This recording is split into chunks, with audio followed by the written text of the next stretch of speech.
Welcome the former undisputed heavyweight champion of the world, Iron Mike Tyson. Mike Tyson,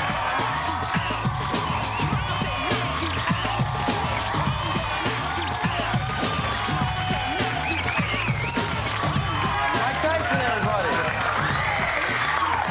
What's up, man? What up, Iron Mike? I don't know, man. I'm having a ball in New York City. You like coming to New York? I love New York. What are you doing here? When I'm here, I stay at the Peninsula. I think that's the best hotel in the world. I stay there. Only in New York do I stay. Anywhere else in the world I don't stay, but only in New York. Why, is it around certain stuff that you like to go? Or? No, I'm a New Yorker, and I just want to be here. Yeah. The vibe is so energetic, man. Every time you turn your head, you get whiplash because everybody's beautiful. Yeah, they are. Yeah. What do you do like during the day? Do you cruise around? And do you go I go to my pigeon coop. You go to your pigeon coop during the day, yeah. Yeah. Where's that exactly? Up in? I have one in Harlem. I have one in Brooklyn, New York. I have one in New Jersey. All the places that I frequent, I have a pigeon coop. How many pigeons do you have in total now? In total? Yeah. I have around. Oh man. Like hundreds, like thousands? Yeah, I probably have around 4,000, 3,000 birds. And what is your time like with your pigeons? It's awesome. You have to experience, just to be able to control 1,000 birds, to have them fly when you want to, come down when you want, and they can fly for 2 hours. You have a dropper. You have him trained, if you throw the drop up, he's not necessarily a good flyer, because that's why he drops. He falls back on the coop, and you see 300, 1,000 birds just come down. Wow! Right. And it's flying, they be tumbling as well, and then it's landing right in the coop, boom. Yeah, and how do you know that the pigeons, when they go up, how do you know that they're going to come back to you?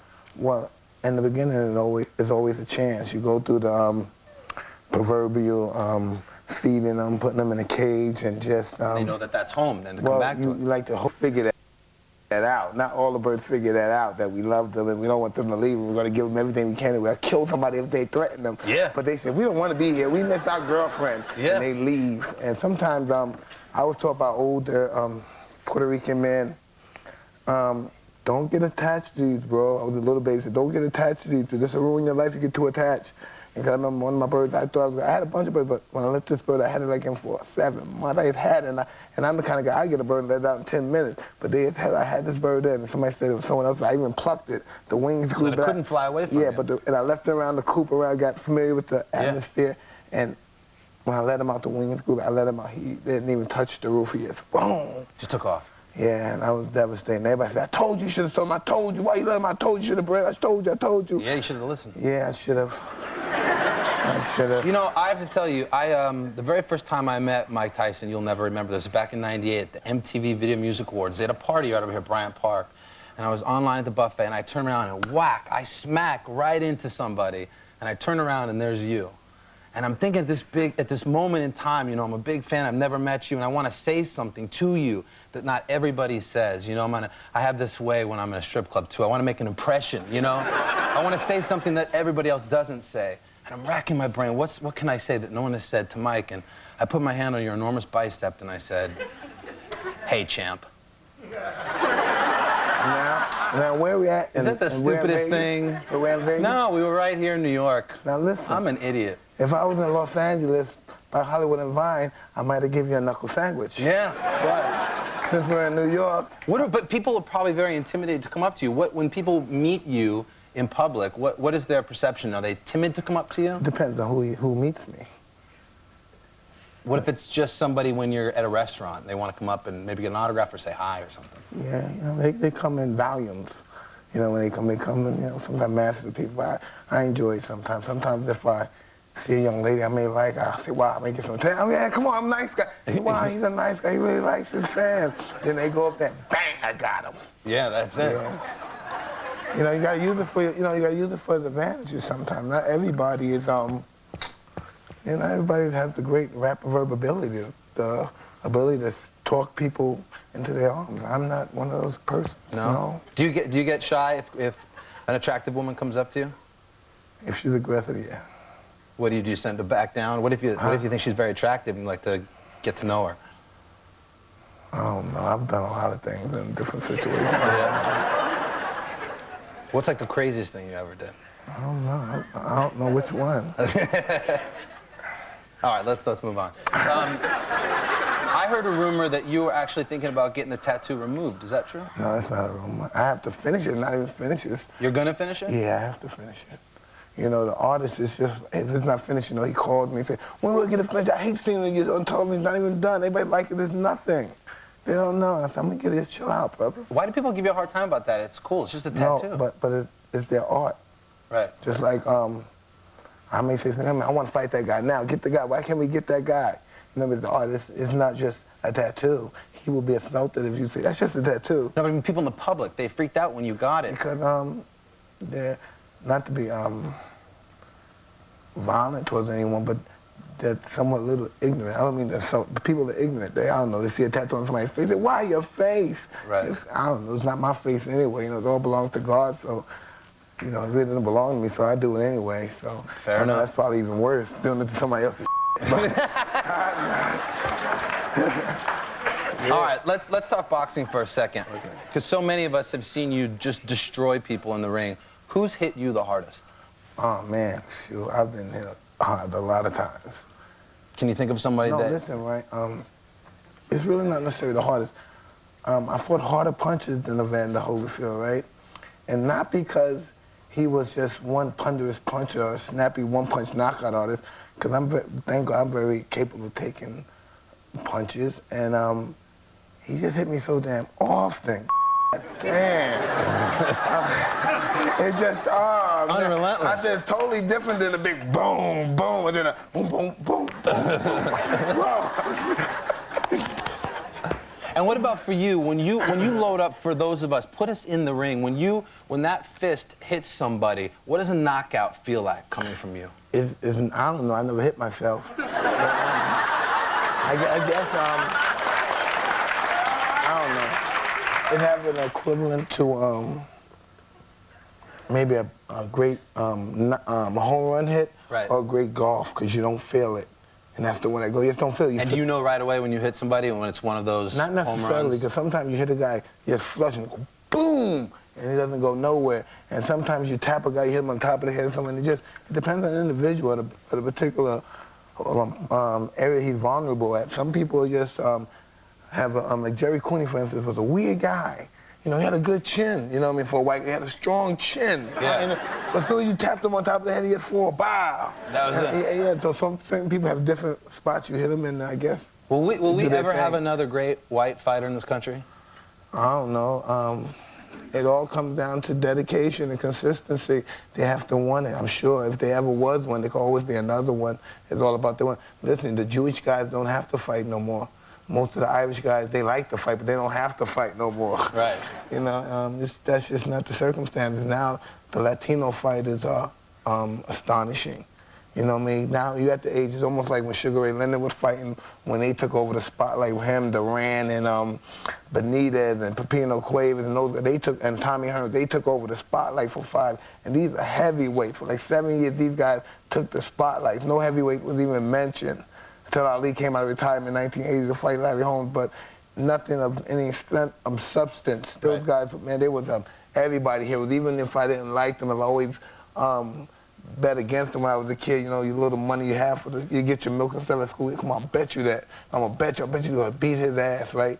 And even when they lost, I still respected them. Like, you know, you just loved them, but you just, you know, it's become a part of your life. And that's what greatness is. Like guys that could, their lives transcend to someone else, you know? Right. If you could fight anybody in the history of boxing for one night, who would you like to step in the ring with? I don't know, man. I don't know, because most of the guys that I really admire are light guys, small guys. They're not really the heavyweight guys. Right. I always wanted to be a little guy. I wish I was a small guy, because I always watched and idolized the little guys. So, because they're the most skillful ones, and they were more than just deadly punches. They're very accurate and fast, and the time. And most of my fighting people just don't see, because sometimes I overwhelm people, but it all has to do with the timing and the accuracy. Right. That's like sometimes it looks like I don't hit a guy hard, and he just collapse. Because it's just, that's the game, that's the art. When you make a guy make a mistake and you see it, and if a guy gives you a second, that's like an hour in boxing. If a guy go like this, boom. That's it. Ain't that something? Oh, it's incredible. It is incredible. Now we're gonna take a quick break. More with Mike Tyson right after this.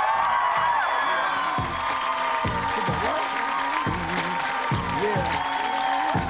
Oh, yo, keep your bread up. Yeah. Starting this Friday on NBC, Last Call to beat Mike Tyson. You could be in there. Yeah, how about that?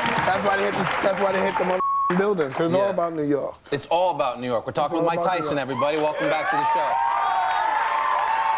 And I'm not saying that just because I'm in New York, because I'm sure everyone here is not New Yorkers, because everywhere I've been all over the world, I've been to Persia, I've been just named Finland, and sometimes I say, oh, America's tough. I don't want, I'm mad at something, I have had a bad experience. I go somewhere, and then I become fond of people, and I have friends like, hey, Mike, come on, let's go out. We're going to spend a couple of months, you know, we on the plane, we're going to spend a couple of months in New York City. I mean, I try to escape New York City, but everywhere you go, everybody wants to be there. People that never been there say, tell me about New York. Tell me about them buildings. Is it true? And tell me about this.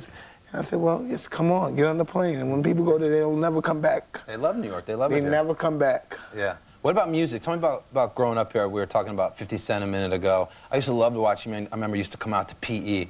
I was a big Public Enemy fan and Naughty by Nature, and, you know, you like music a lot. Yeah, you have to understand, when I was in, like, Dig, right? I was in this place, a reform school on Spofford Avenue in the Bronx. It must have been 77, 78, and the Sugar Hill Gang, come on. But until then, people was having giant speakers approximately the same as this, 6 feet high, and they bring the turntable out and they would play music. And they would come neighborhood celebrities, and people would just, if you say Scooter Love or DJ Flash, the Treacherous Tree, and all those guys from the Bronx, and people lose their minds. Right. And now they got these guys on television. You have to think, because I feel like this is a culture that I'm involved with creating. And as I come out and say, I don't even care what they rap about, killing people, I'm just happy that they're not selling crack. Yeah. You know? Yeah. Did you like this guy? Yeah. I like, what's those guys, Funkadelics and those guys? Yeah. Yeah, P-Funk. Yeah, the stylists, not the stylists, but the Silvers and stuff. I looked at all the Yeah. I was a little kid at 45.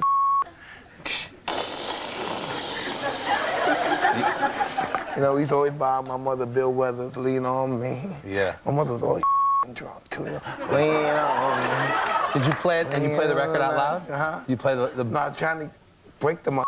You don't touch that mother. Oh, that's her man. Yeah. Yeah. Let's talk, if you don't mind, about a low point in your life when you were in jail. What are the bad things about being in prison, and what are the good things about it? Hey, there's nothing good about it. Because it only breeds evil and contempt and all that crazy bizarre. But did it give you a moment to kind of be there and, you know, file mental Chapter 11 and read and find yourself a little bit? Did it provide that for you? Yeah, it sounds good, but I was an animal like the rest of these guys. I'm throwing out order on people. Oh, man, it's ugly. Did guys come at you a lot every day to try to I'm a troublemaker, man. And I'm happy I grew up. Yeah. Yeah, I'm happy, at least I believe I did. Yeah, I agree. I think we all did, right? Good. I've heard that this number that you've spent close to like $500 million in your day. Can you just tell me what's your worst purchase? I don't know. What's something you dropped some mad loot on and was like, why did I buy that? I don't know, probably to go, why are you doing this? What? I took a plane to go see a girl in Paris just for dinner and came back. That's hot, though. That's nothing to be embarrassed about. But I'm not, you know, it wasn't what I had to offer yet. Hey. All right, fair enough. Did you...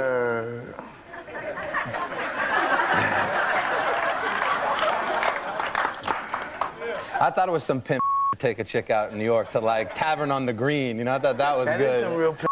I had a couple of my parties when I came home. I had some parties at Tavern on the Green. They just don't have parties like that more. Oh, forget it. Yeah, I don't want to get it. Right. So let me just get your opinion on who you think would win in these fights. All right, you can look at your screen to help a little tail of tape here. Who would win between Don King versus Al Sharpton? That's our first. Who would win in that fight?